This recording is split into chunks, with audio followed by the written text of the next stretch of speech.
I wanted to show you guys my big bowl of tiny journals.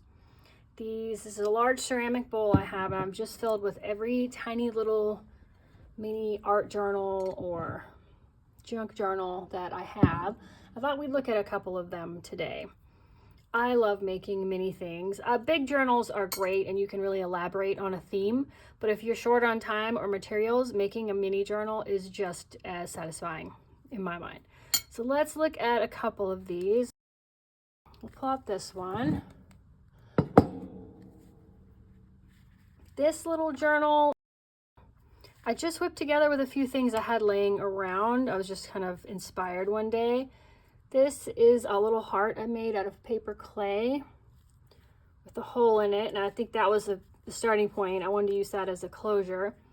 So I added onto it this tiny spool of thread, this tiny wooden bead that I also dyed. Let's see, and this just wraps around. You can see here there's just one signature stitched in. So the cover is fabric, and I've just layered several pieces of fabric together. They've all been like hand dyed at various points. There's lace, there's this strip of fabric, a solid, and then this is a dyed like muslin in the background. Some hand dyed yarn that I've stitched in with embroidery floss here on the top and bottom. And then inside is a print that I coffee dyed to kind of vintage it a little bit. Is that a word? Vintage? I don't know if that's a verb. I'm going to make it a verb. And then the pages are scraps of paper I had laying around. These are like pieces of hot pressed watercolor paper that I painted. And this book is ready to be worked in. It's kind of put a background layer in and some clear gesso down, so the pages are ready for adding some mixed media artwork.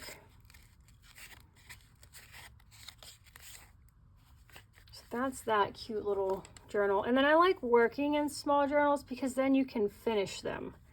I don't think I wrapped that right. Let's see.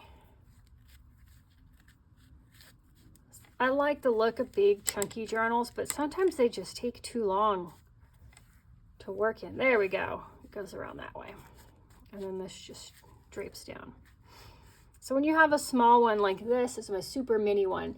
When I would tear, I buy the big sheets of watercolor paper. They're like 22 by 30 inches, and I tear them down, and I'd made like 7 by 10 journals, and I'd have these little like 1-inch strips left of really nice cotton watercolor paper, and I didn't want to throw it away. So I just did like an accordion fold.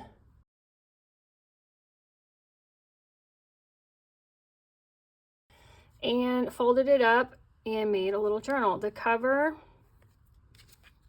is just a collage of fabric and yarn that I've stitched down.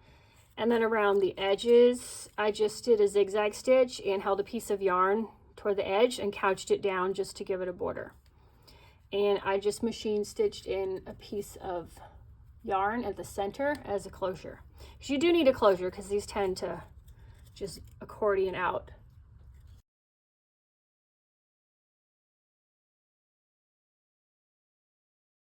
I just stitched the back page with my machine to the back of the cover. And that way it's hooked in here. I can't come out. And you can access both sides. So you actually, if you love working miniature, or if you want to do like a long landscape, there's a lot of tiny pages to work with, or you can make them into one long scene if you want. So that's that one.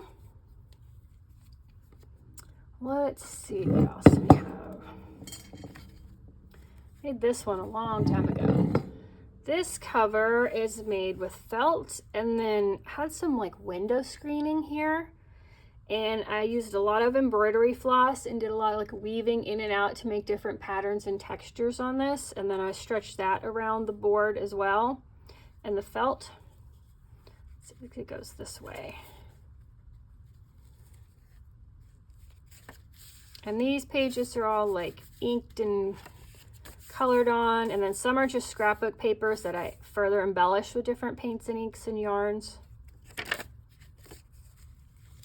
Got lace on the edge, some velvet. rickrack here, machine stitching. And these I just worked on colors that coordinated with the cover, so lots of like teals and oranges. Oops. And that is that little book. This one is fun. It's just fabric. There's no paper. But I hand tore several pieces of muslin to the same size, frayed the edges and inked them, did a little stamping on the pages and a little collaging, and then just folded them all in half and laid them together, and just with embroidery floss did a whip stitch around the edge, and that's my binding. Super fun. And you can get pretty good stamped images on fabric. So if you've not done that before, it's definitely worth trying out. This was a fun little project. I want to do more of these. I keep this out on my table as a reminder. You want to make more books with just fabric pages. Let's see what else we have. Let's see. Here's a fun little book I put together one day with just some scraps I had laying around. As the base, I used a piece of felt. And onto that, I collaged pieces of fabric that I had over dyed. That's just when I buy commercial fabric, and then, I mean, it's already dyed with a pattern, and then I dye it over top of that. So it shifts the color of everything, and then anything white will be the new color. I added a little strip of a different colored fabric on the spine. There's the back. I sewed on a button. You can see here, hand sewed on a button, and then on this side, let's see, I tied a knot in some yarn and then stitched over it before the knot so it can't come out, and that is my simple closure. Inside there are just 2 signatures, and to make this book look so chunky, I just didn't pre-fold my pages in the signatures. Like normally you would fold your paper in half and use the bone folder to crease it. I just gently folded them in half while I was stitching them in so that they still lay kind of flat. They don't have that hard crease in them. And that just made the book look like chunkier, looks more fun, instead of super flat and perfect. And these are just shorter scraps of paper I had. These are coffee dyed papers, some just blue packaging paper I think I had. And I just use a ruler to tear them instead of cutting, and that gives you like a little bit of a rough edge. It's not a tear ruler, but just any regular metal ruler will give you that like torn look. And then in the middle of the second signature, I left one of the strings long, and I added a few like little beads. I think they're like stone and then wood, and let that hang out the top of the signature as a dangle on the outside. Do we have anything else? I have one other here, and then we'll just kind of finish up. I'm just trying to give you guys a little bit of inspiration for making your own like mini journals with just whatever you have around. This one is another accordion fold.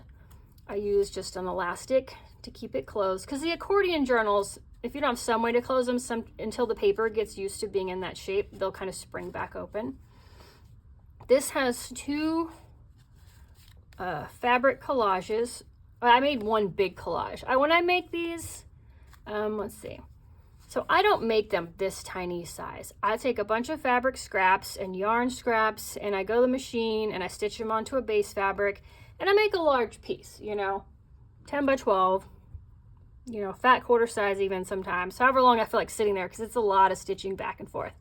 And I make big pieces, and then I treat that as a fabric, and I can cut that down into different sizes depending on what my project is. So in this one, I cut it down to these little, like, I think they're 2.5-inch squares. It's just different pieces of fabric strips I had left over from other projects, some pieces of yarn.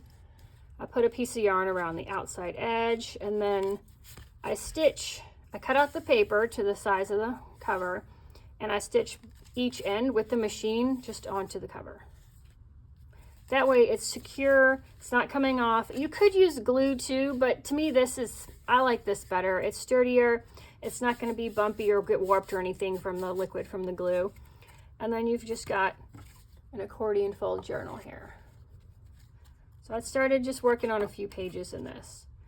And then to round the corners, I just used my corner rounder. Punch, you hold the pages 2 together and punch these corners, and then you put these 2 together and punch these corners. And I did that before I put it together with the covers. So those are super simple to make. If you don't have a long piece of paper, you can just cut your strips out of one piece of paper, the longest dimension you have. Cut a couple of strips together and then just overlap one section of each strip.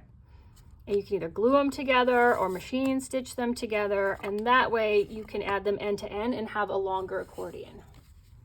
All right, so there's a couple of mini journals that I have made just to give you guys some ideas on things you can do in the miniature. And here's this one. And when I remember, I love to make these, and hopefully in the future we'll be making some more of these on here, maybe as a tutorial. And thank you guys. I really appreciate you stopping by and watching these videos, and I will see you in the next one. Goodbye.